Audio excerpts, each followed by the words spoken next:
Thank you very much for your point of view, and I would request Mr. Aminul Haq Polish, if you are still with us, if you can come for 2 minutes only, please, just 2 minutes, but slow if you can. Otherwise, I have to go to the second speaker. Please, thank you.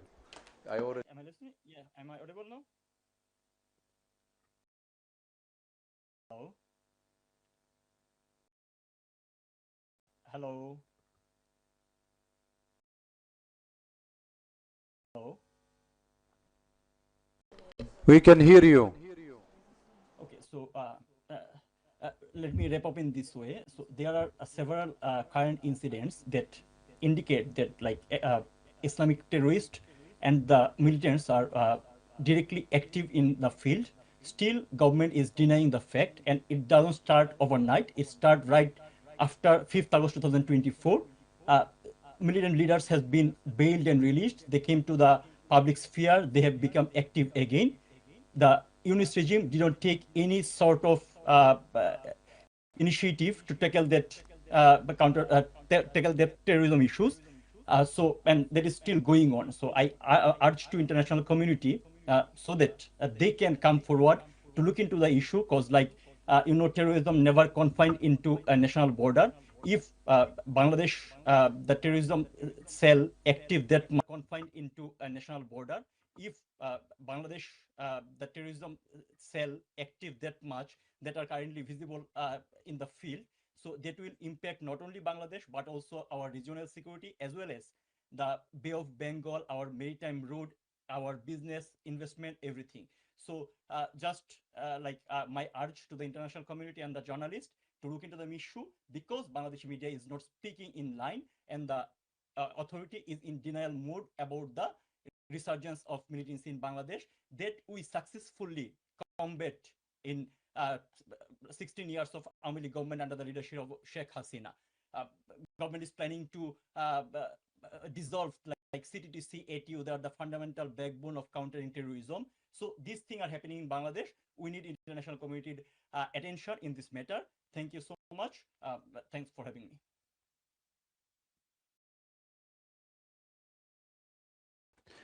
May I now request the key speaker, Mr. Sajib Wajid Joy, former ICT advisor to the Prime Minister of Bangladesh. Please speak slow and soft so we can hear you all. Thank you. Thank you very much, Dr. Awad, for the kind introduction. Thank you as well for the National Press Club for hosting this event. Honored to be here today. You've heard the other speakers speak a little bit about what is happening in Bangladesh and what has happened. I want to bring a few things to everyone's attention, and this is something I believe that the international community needs to focus on. First of all, you have heard the refrain again and again that about the deaths during the July-August protests of 2024. Here is what no one is talking about. You have various counts on the numbers. You have the UN number of 1,400, whereas the government number is 800 something. Who are these additional 600 people? Where did the UN get those names? Our party has written to the UN, our lawyers have written to the UN again and again, and to date the UN has not provided any names. But more importantly, the UN only covers a period up to August 15th of 2024. But we know that the deaths continued. And what is most alarming, and this is something that I believe that the press, the international press, should really, really pay attention to. You see, the Yunus regime, one of the first things they did was pass an ordinance which became law called the Indemnity Bill, indemnifying all the protesters, everyone, blanket immunity, protecting them from any prosecution for any killings. That includes killings of civilians, that includes killings of our party members, and that includes killings of police officers. To date, the BNP government that is in power They have ratified this ordinance, turned it into law, and this continues, which means that none of the police killings, we still don't know exactly the number of police deaths, none of the police killings can be prosecuted. So my question to you is this: are killings okay? Are killings acceptable? If you can have blanket immunity for protesters to kill police officers, to kill civilians, to kill Awami League members and leaders, then why blame anybody? That is the first issue I would like to focus on, the indemnity. I think this is something that has not been paid attention to. This is unprecedented. How can you have blanket legal protection for killings by anyone, especially killings of police officers? This is unprecedented. This is completely against all human rights, against all norms of decency. Secondly, what you have had since August of 2024, you have had thousands, tens of thousands of people behind bars, which are all now, on one hand, most of them, many of them are Awami League members and leaders. Most of them are being held without any trial, without any due process, without any bail. Many of them are elderly, in their 80s. Their health is failing. Many of them have died in police custody. Not only that, killings in police custody have continued. We have documented them. We have put them up on our websites, on our Facebook pages, full list of names, exactly when, which prison they died, under whose custody. Most of them were young. They had no reason to die. They were all killed extrajudicially by the Yunus regime, and those killings continue even today. Outside of the prisons, during the Yunus regime, and even now, our party members are being hunted down and killed. Every few weeks, someone is killed somewhere. There is no due process. The police do not take any action, and the government protects these killers. So political killing in Bangladesh since August of 2024 has been legalized. This is Bangladesh today. And if any killings are legal, then why blame the Awami League at all? And finally, since 2024, not only Awami League members and leaders that have been behind bars, but anyone sympathetic to the Awami League. This includes journalists and businessmen, especially journalists, editors, owners of newspapers and television channels who were seen as pro-Awami League, have been behind bars for over 2 years now. You are the press club.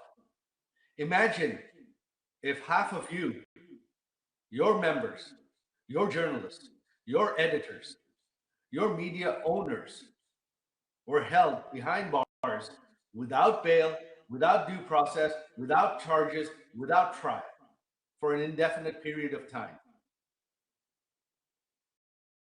Can that be imagined in any country? Is that possible in any country? Is that legal in any way?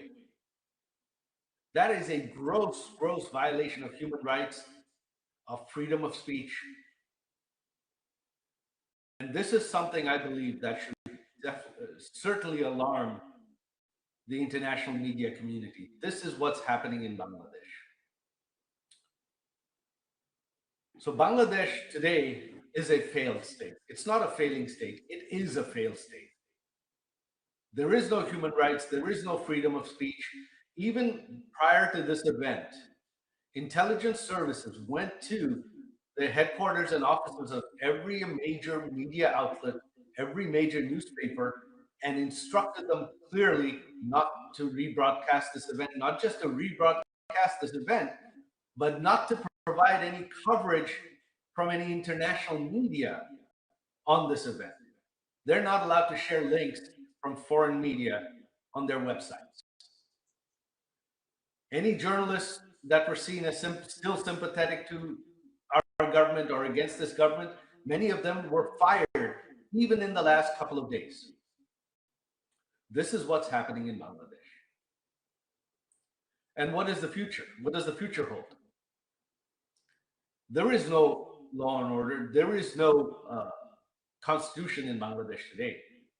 What should concern India most is Bangladesh has become another Pakistan on India's eastern side. You have another Pakistan today on your eastern front. Foreign intelligence services, especially ISI, has an open hand. Militants, hundreds of convicted terrorists that our Awami League government arrested and convicted and put behind bars, have been released from prison. Hizb ut-Tahrir marches openly. Al-Qaeda operatives speak at public rallies. This is what is happening in Bangladesh. And this does not portend well for India and the world at large.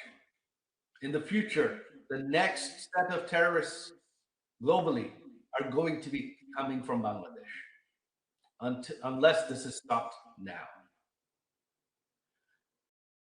And where it has to begin is from the media, especially you in India. You are the world's largest democracy. Your media has reach.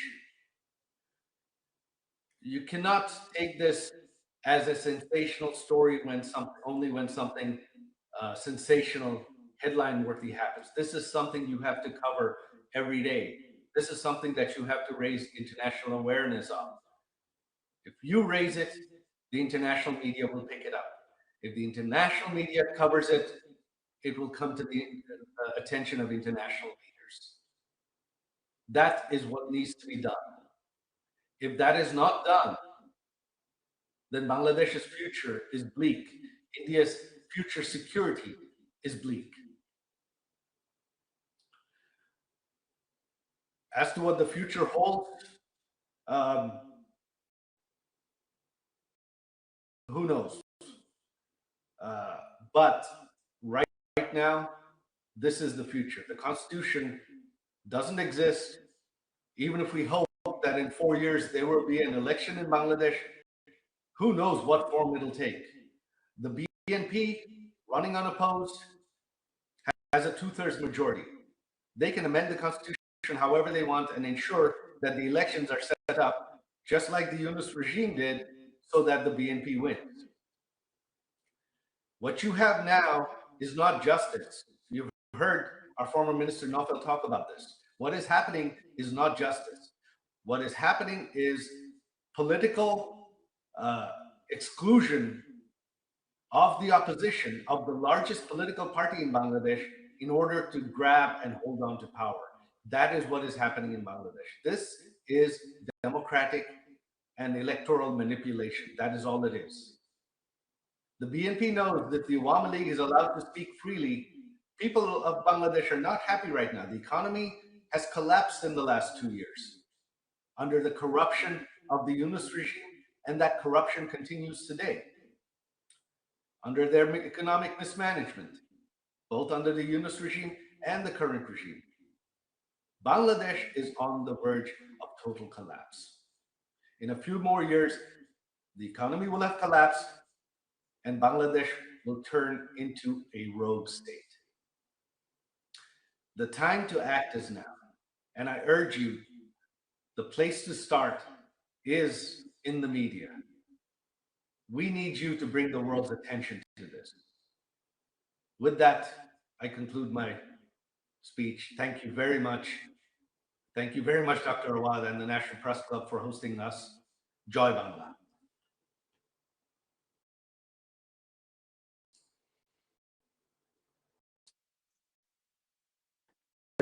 But I would request you to stay online with us because there will be questions raised by the colleagues around. So please stay with us till we have the Honorable President of the Awami League, Mr. Certainly, Sheikh Hassan. I will be. I will stay online to answer questions. Yes, Thank you. please. Then let me get her online, and then we will take her point of view, audio only. She's been with us, and Honorable former Prime Minister, could you please take the mic? The floor is yours. But thank you very much. It's a great honor for me to be with you. Thank you, and thank you for everybody who present here or who are listening.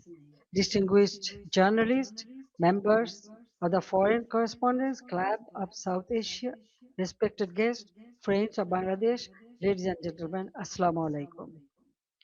I thank the Foreign Correspondents Club of South Asia for giving me the opportunity to speak to you. I also thank the journalists who continue to follow events in Bangladesh with seriousness and courage. Journalism has a duty to seek truth, especially when power tries to hide it.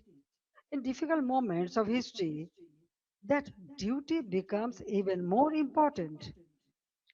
Today, I speak not only as someone who had the honor of serving Bangladesh 5 times as a prime minister, but also as the daughter of the father of the nation, Bangabandhu Sheikh Mujibur Rahman. I speak as someone who has spent her life with the people of Bangladesh. I was forced away from my country, but I was never separated from my people. Before I speak about the present crisis, I pay my deepest homage to the father of the nation, Bangabandhu Sheikh Mujibur Rahman, to the Saline national leaders, and to the 3 million martyrs of our war of liberation.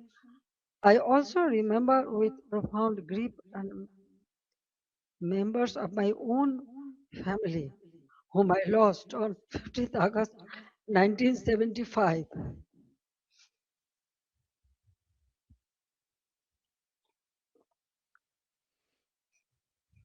Today is also the birthday of my beloved brother Sheikh Kamal, who was 2 years younger than me.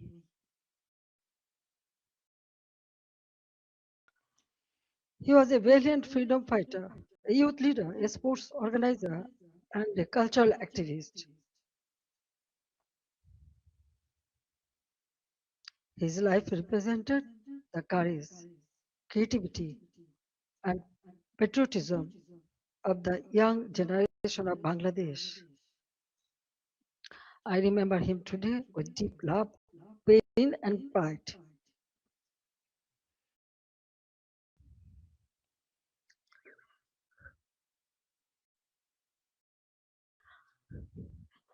Ladies and gentlemen, for the last 2 years, I watched my beloved Bangladesh suffer. Fear has entered homes, workplaces, and campuses. This is not the Bangladesh we built. This is not the Bangladesh for which 3 million people sacrificed their lives in 1971.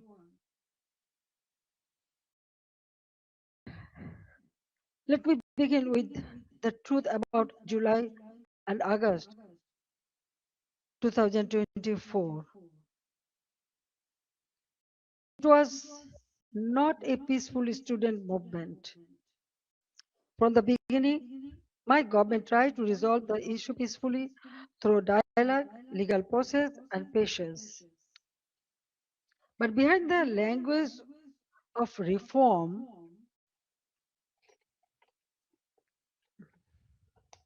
organized groups were working to turn students' demand into violent political instrument. In 2018, responding to student demands, we abolished the quota system. In 2024, when the High Court annulled the decision, the government appealed because we wanted to uphold the abolition. I personally took the initiative for dialogue with the students and invited them to Ganabhavan, the Prime Minister's residence. 3 ministers also held discussions with them. A quota reform movement was turned into a one-point demand for my resignation. False propaganda was spread in a planned way. Genuine students were emotionally manipulated, while organized groups used their movement as cover for and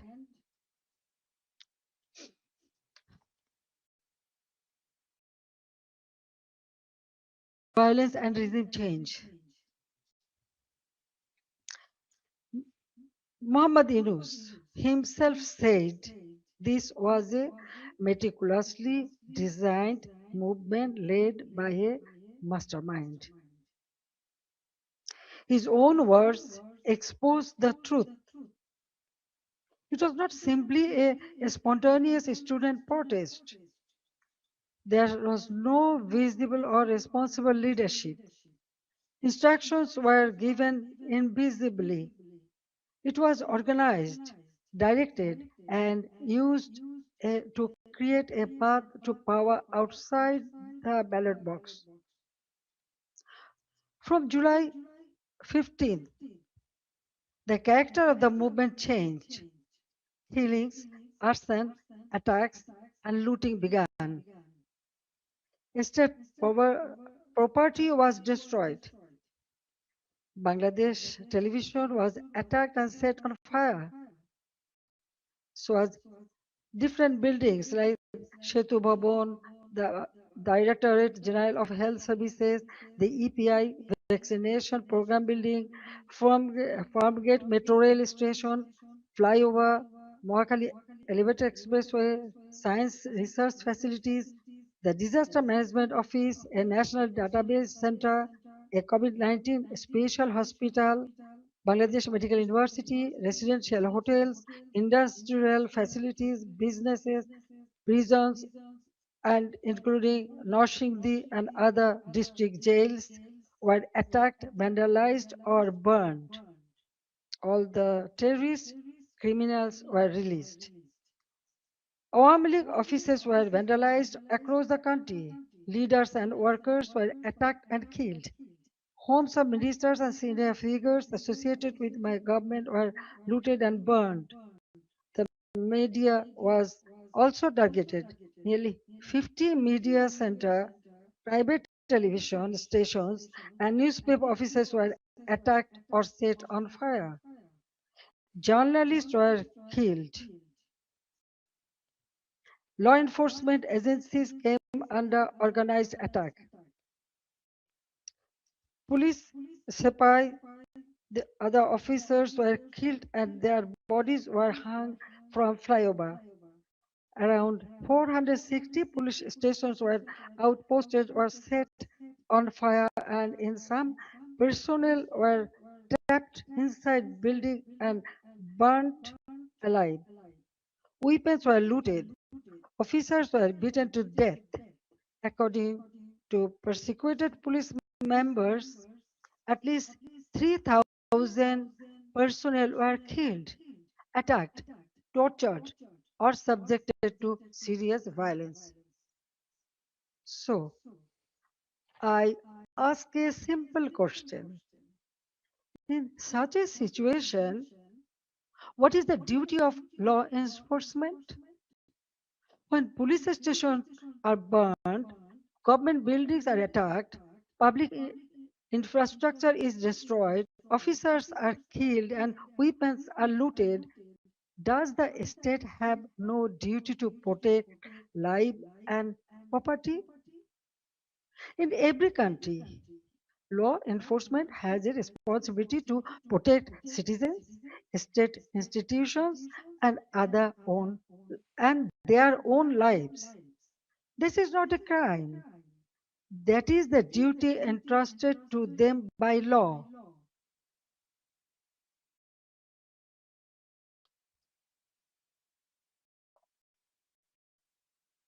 At the same time, I wanted the truth to be known. That is why I formed a judicial inquiry commission on 18th July 2024, its purpose was clear. Every casualty had to be investigated. Every incident of violence had to be examined, and every family deserved to know the truth. I met victims' families, visited the injured, and instructed the authorities to provide the highest level of medical treatment free of cost. On 1st August, I strengthened the inquiry into a three-member commission so that the investigation would be credible and comprehensive. But after seizing power, the illegal interim government led by Mohammad Yunus stopped the investigation. They did not allow the truth to come out. They gave indemnity to those who involved in the killings. If they truly wanted justice, why did they stop the inquiry? If they had nothing to hide, why protect the killers? That one decision tells the truth. They did not want justice, they wanted power. They did not want investigation, they wanted the evidences buried. Their own words export the truth. An NCP leader said revolution would not have succeeded if police had not been killed and the metro rail had not been set on fire. A BNP leader in Shirazganj also said publicly that Enayatpur police station was burned and police were killed to make the revolution succeed. These statements show that the July-August movement was not merely a quota reform movement. It became a coordinated assault on constitutional order driven by hidden instruction, organized violence, and propaganda. The conspiracy did not end on 5th August. After 5th August, violence became a campaign of political persecution. The killing that began on 16 July with the murder of Shobuz Ali, a Dhaka college student and student league activist, has not stopped. Awami League leaders and workers are being killed, disappeared, arrested, driven from their homes, and buried under false cases. At least 10,000 have been killed or disappeared. Around 650,000 have been arrested over the last 2 years. Around 3,500 cases have been filed. Namely, nearly 450,000 leaders, workers, and supporters are accused. More than 1 million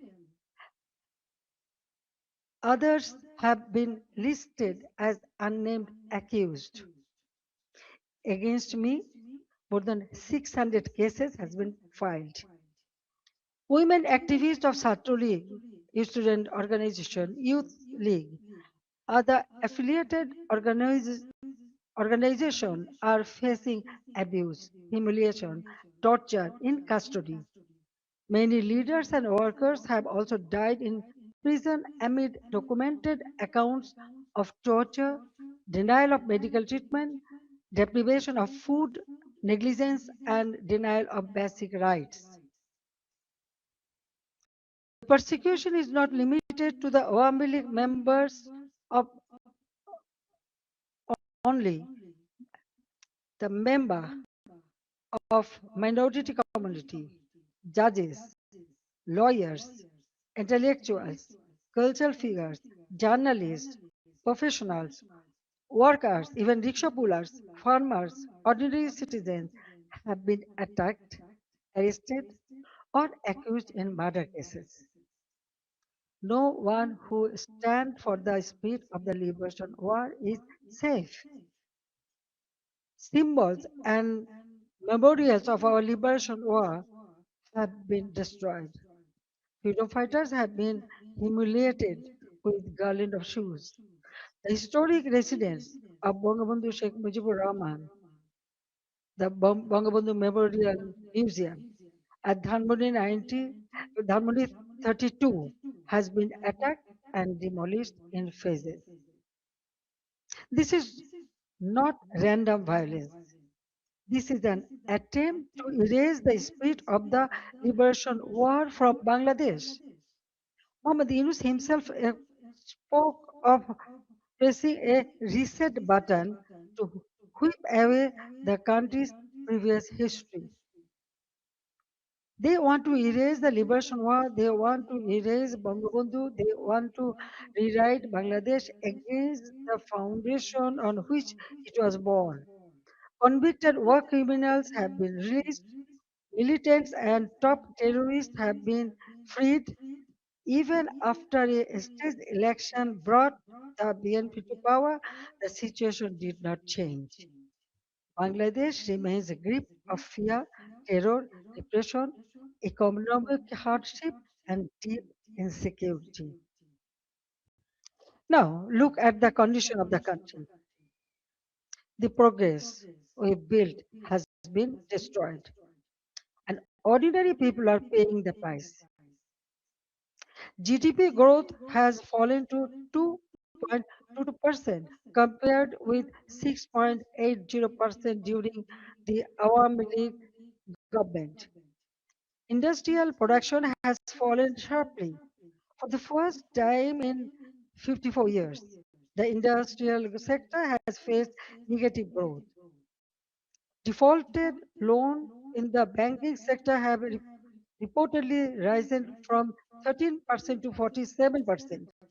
Poverty has increased from 18.60% to 46.8%. Investment has turned negative. Job creation has collapsed. More than 2 crore people have newly fallen into unemployment. Over 500 industrial factories have closed. More than half of industrialists and business owners are either in prison or forced into hiding. The government is running by borrowing 700 to 900 crore taka from banks every day.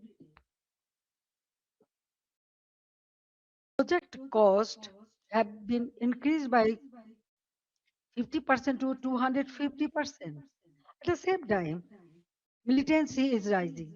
Women and children are facing torture, rape, humiliation. And ordinary people no longer feel secure in their own lives. Extortion, murder, kidnapping have become regular features of daily life. These are not just numbers or isolated incidents.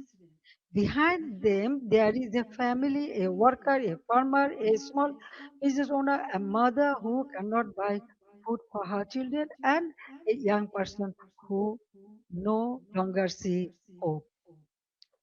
But let me also remind you what Bangladesh had achieved. The welfare of the people has always been the purpose of my deep politics.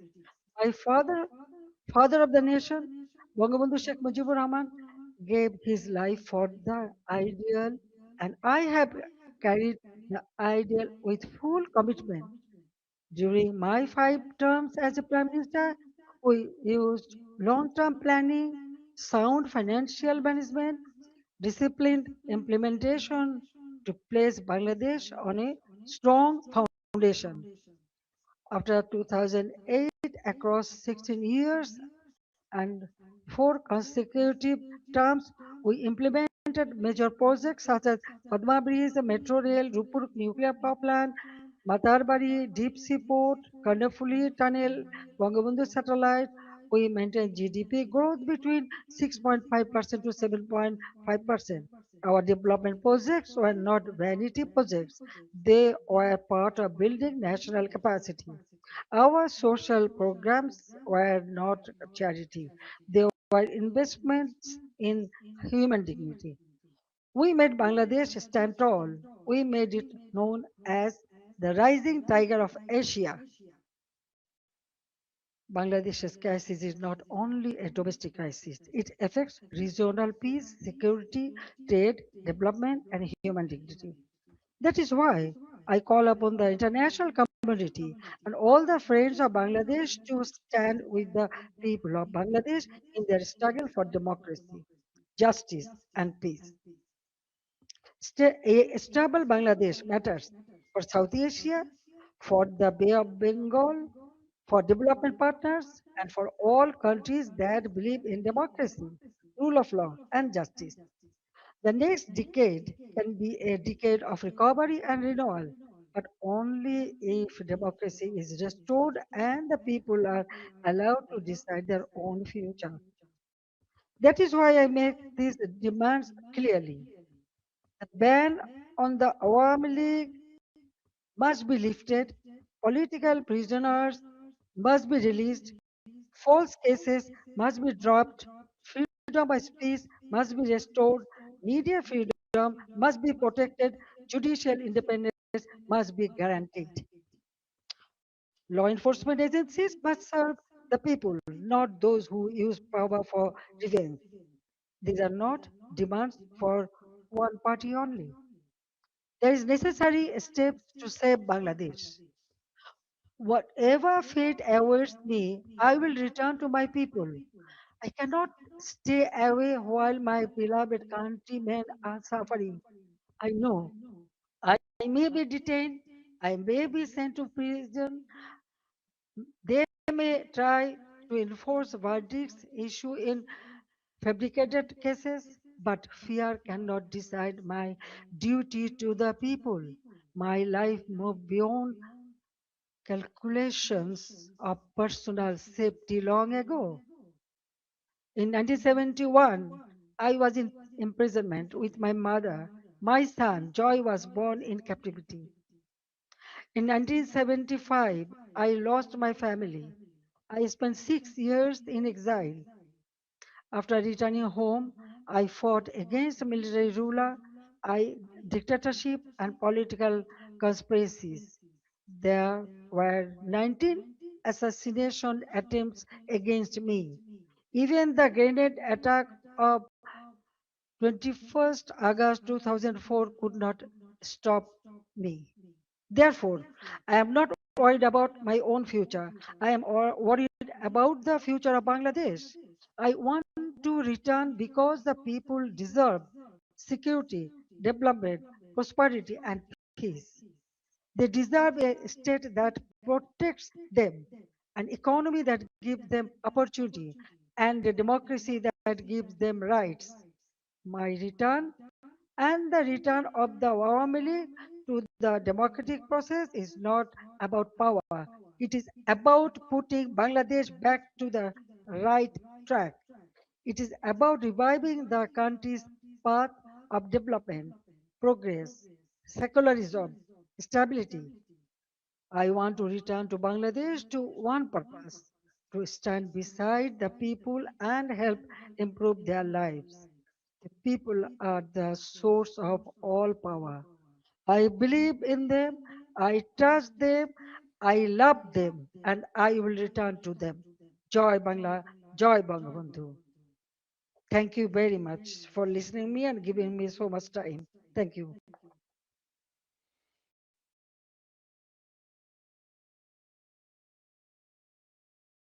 For side input, and I would request you please to take a couple of questions from our colleagues before you go, and then we can direct the question to some other people. Venkat, please. I'll give. Just give me Venkat. Wait for the mic, and we'll give priority to our members. Then I'll give you. Just let me just. Thank you.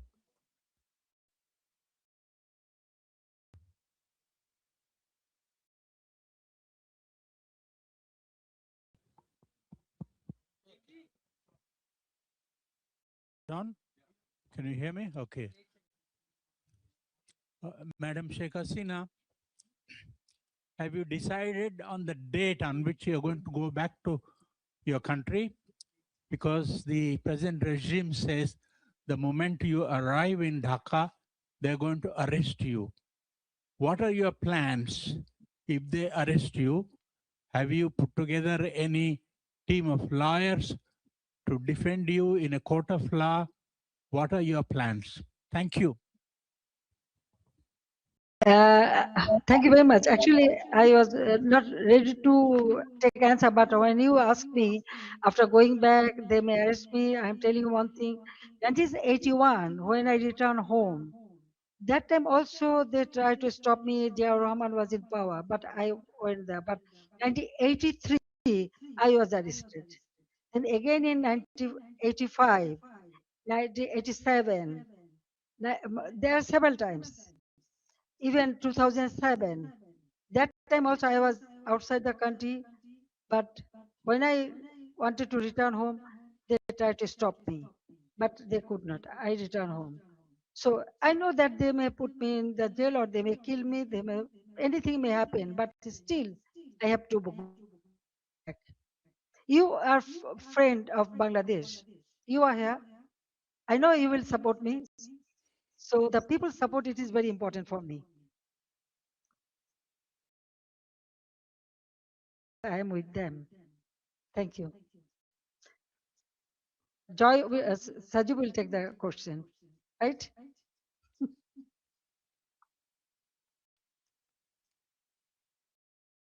I hope Madam Hasina can answer this question. Sajib is a US citizen. The US ambassador to India has recently visited Bangladesh and expressed his confidence in Mr. Tariq Rahman's leadership. And Sajib is, of course, I'm aware that you have dual citizenship, Bangladesh as well as the US. But how do you view the US ambassador's remarks and his support also offering further deepening of trade relations with Bangladesh? And also, you said, Sajib, that Bangladesh runs the danger of becoming another Pakistan. But you are aware that one of the two countries, the country of domicile, the United States, under President Trump, has a particularly close relationship to Pakistan and is now building one with Bangladesh. So should Madam Hasina return, how do you intend to, where do you see the future of relations with the United States? Thank you. Thank you for your question. Look, the United States has its own goals. Yes, this is I'm a dual citizen. What Ambassador Gore's remarks, they are simply diplomatic remarks. Those are standard things any diplomat is going to say. The current U.S. administration, their focus is on trade. They are not focused on democracy, human rights, any of that. Their focus is to increase trade with the U.S. No matter what. So that is what this, the policy this administration is continuing. However, as you are very familiar, in the U.S., it is a very democratic country. The government changes, policies change completely, and the U.S. has close relations with Pakistan now, but a few years ago they didn't. So this can all change very quickly.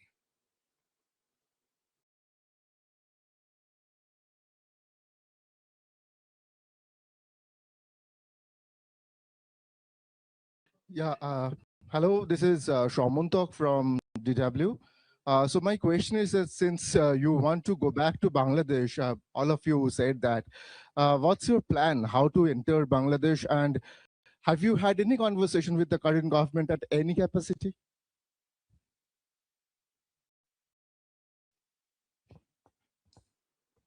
I think my mother wants me to answer that as well. No, we are not in communication with the current government at all. She is doing this. She wants to do this regardless of what the government of Bangladesh wants.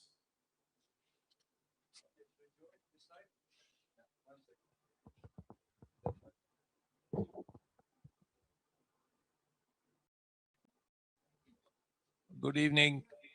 My question is, the Sheikh Hasina has been in India for 2 years, roughly. And how has her stay been? Has she been in touch with the government of India and its officials? And the fact that she's keen to go back, is this something the government of India is aware of? And how does the government feel? Because the Prime Minister of India in the past has said that Sheikh Hasina is my sister. Well, obviously, the fact that she wants to go back has made international headlines, so I'm sure there isn't anyone in India who is not aware. With regards to how they're treating her, they are treating her like a head of state. They are treating her very well. She's staying as with the full services and security of a head of state. They have shown her, Prime Minister Modi's government has shown her the utmost respect, and for that I am eternally grateful.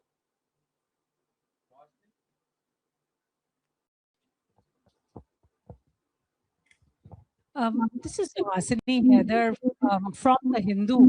I wanted to ask former Prime Minister Sheikh Hasina did really detail what happened in those 2 months. However, there has been one demand that we've heard from the protesters, from the students in Dhaka quite often. Did she regret the violence? Does she regret killings of protesters there? Does she feel sorry about what happened eventually and the events that led up to her coming to India at that time? Look, this question of regret and apologies has been raised, but you see, the Yunus regime and the BNP regime has continued what I mentioned in my speech: immunity, indemnity. So they have indemnified killings. They have legalized killings. The killings of police officers, the killings of civilians, the killings of Awami League members. So in this situation, and you have heard my mother express that this was a violent situation. So if one set of killings is legal, then how does the question of apology arise? Why does it arise? You can't have both. You can't have one set of killings being legal and another set someone has to apologize for. So the day the indemnity is lifted, the day the protesters who killed police officers and civilians and Awami League members are arrested, then the Awami League will apologize, will express regret. But until that day, there is nothing the Awami League to apologize for, because currently all killings in Bangladesh are legal.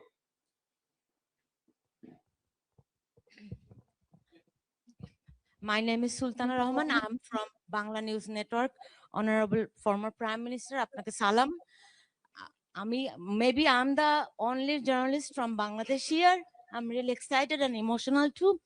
It's a great opportunity to ask you a question. That is, you know, the basic foundation of Bangladesh is under threat. That is our liberation war. Many people, hundreds of thousands of people, they are concerned, they are dying, but still they are sad.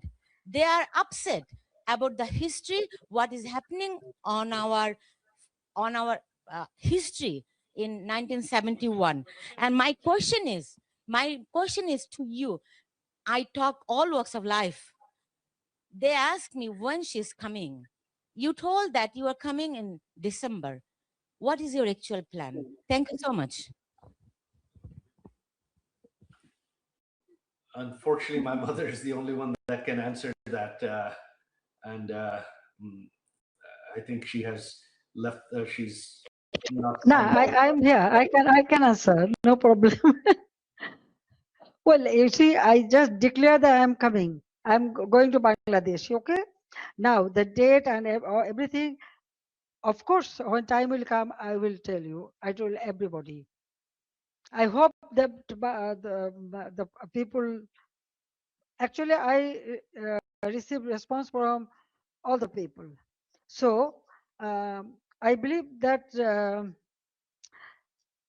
Bangladesh people suffered a lot, but I cannot take it, and that's why I decided to go back. The time, December month is our victory month, so I want to go back in the month of December. I know I may face anything, but what happened? Bangladesh needs reconciliation. Bangladesh needs constitutional development and constitutional position. Bangladesh people should have their constitutional right, justice. Now they have nothing. Economically, everything ruined. Politically, there is no such politics. No one can talk. No one can speak. Yes, there was the election. Everyone said, yes, this is a good election. Okay, fine. Then why the persecution is going on? Still, they are arresting our people, torturing them, killing. Why? So I believe in democracy. I believe in secular democratic system. So that's why I want to go back, and the time and everything will go ahead. The history. Now, already they destroyed all our, symbols of our victory. The liberation war, our victory. But everything has been destroyed. So we have to bring it back, because this country we liberated, it is our pride. So I want to bring back that pride to for our people, and so they can stand by themselves, and proudly they can say that we liberated the country, so our history should prevail. That's all. And thank you very much. You speak always in favor of our liberation victory. But at this moment, you know what is happening. Those who lost the war, now they are praising them. They are, okay, I don't want to make much comment. Thank you.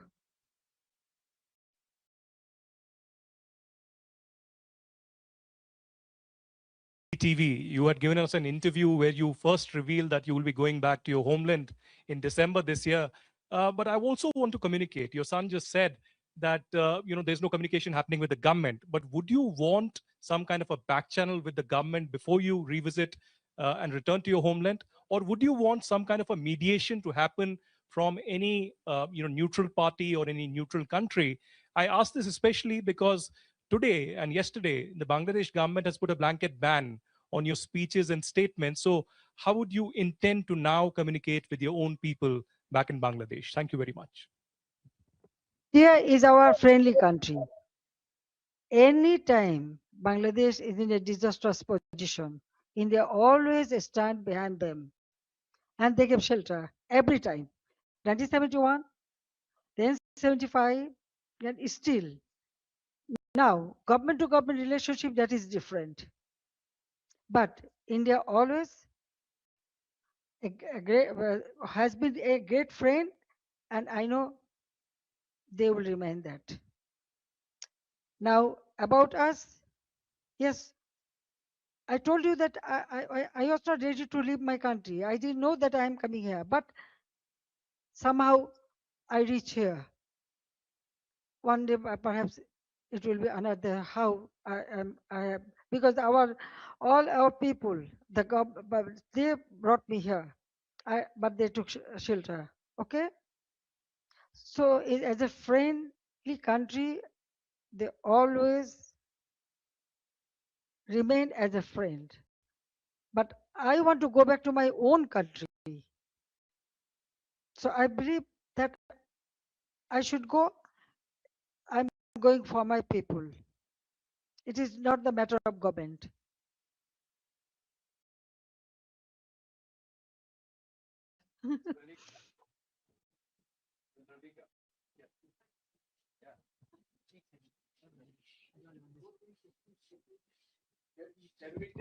Check. Let's take 2 3 questions at one time. Madam is still with us. That will make it easy for all of us. I try to accommodate everybody, but please make it short. No need for any observation. Just short question. No, Please. I'm telling you one thing. I can see so many hands. If you have so many questions, there is the email Please, address. There is the intend to email return address. back. If you Because, when do you intend to return back? Is there a specific date, and what message do you want to send to the people of Bangladesh, and how do you respond to the criticism of your government's handling of recent political unrest and protest? One more question that I would like to put out is, how do you respond to calls for, also, what are your priorities for Bangladesh's economy, as you have already mentioned about it? So if you would like to respond to that. Madam Hasina, this is Ayushi Agarwal from ANI. Your party, Awami League, continues to remain banned in the country. But if the Awami League is eventually allowed to participate in elections, would you seek to lead the party again? This is Yeshi Seli from Business India. What kind of support are you expecting from people in Bangladesh? What is the percentage of people who will still support Awami League? And do you expect the youth to come out and welcome you once you decide to walk inside Bangladesh? Take 3 questions and then we'll go second round and that's it. Yeah, I've tried my best. Former Prime Minister Hasina, I have a very personal question to you. Last time you went back to Bangladesh in 1981, you went to the Nizamuddin Dargah, which has a very strong connect with your family. Will you go to the Dargah this time again, given the fact that your father also had a connect with the Dargah?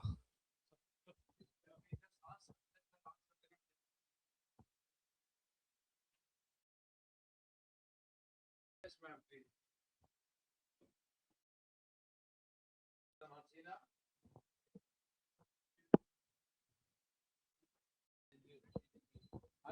Unmute yourself.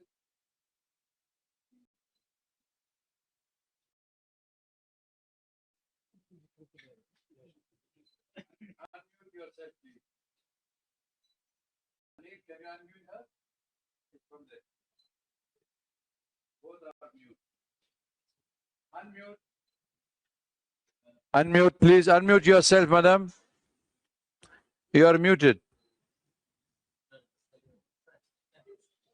Okay. I think any other questions you wanted to raise? Because we are unable to get her online. Yes, please. Spanish TV. Yes, AP. Yeah, take the mic, please. Yeah. Yeah, there. Yeah, lady is behind you. Yeah. So, Madam Hasina, I want to ask, do you plan to surrender to the authorities and face justice, both you and the other people who have been convicted? Yes, please. Yeah, ladies here. Yeah, behind you. Sorry. Yes.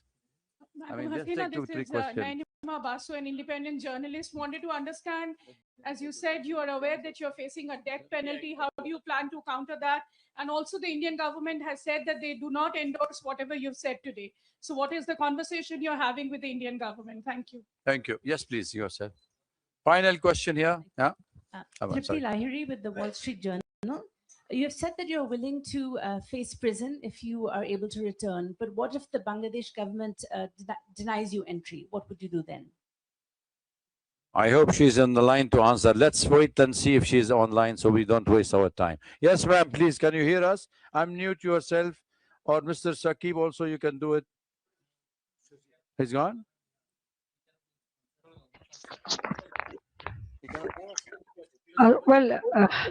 Yeah.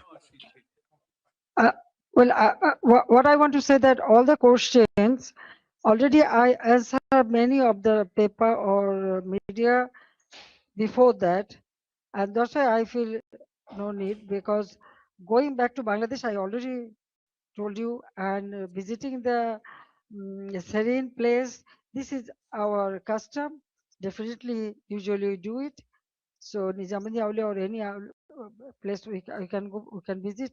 That's the one thing. Another thing is that most of the question I think already I have answered you in the past in the media.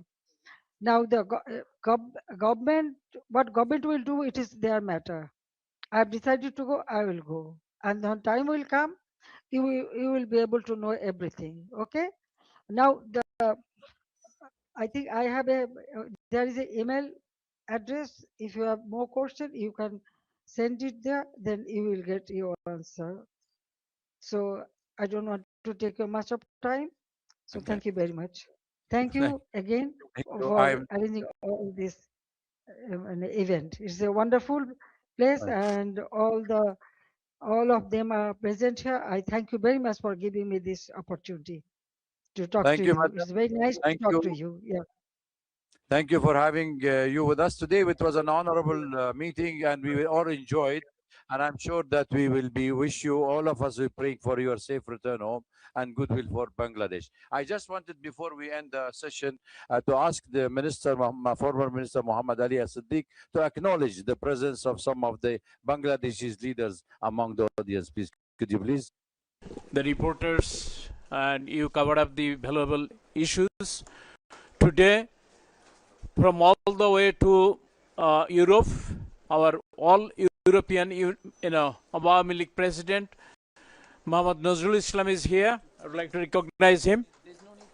No, I have another person, Dr. Pradeep Ranjan Kaur from New York, from all the way. He presents here. Huh? And we want all sorts of your assistance and help to go back to Honorable Prime Minister to Bangladesh, restore the democracy and human rights. Thank you very much.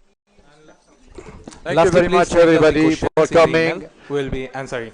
Our former Prime Minister and the President of Bangladesh Awami League will be answering all the questions through the email. Please, I think we have circulated the email, so please get in touch. Thank you. Arun. I think we all welcome you all for tea and coffee and snacks. Join us, and if you want to take any bite separately from the distinguished guests, feel free to question and ask them. Thank you for being here. It's difficult to control. Bye.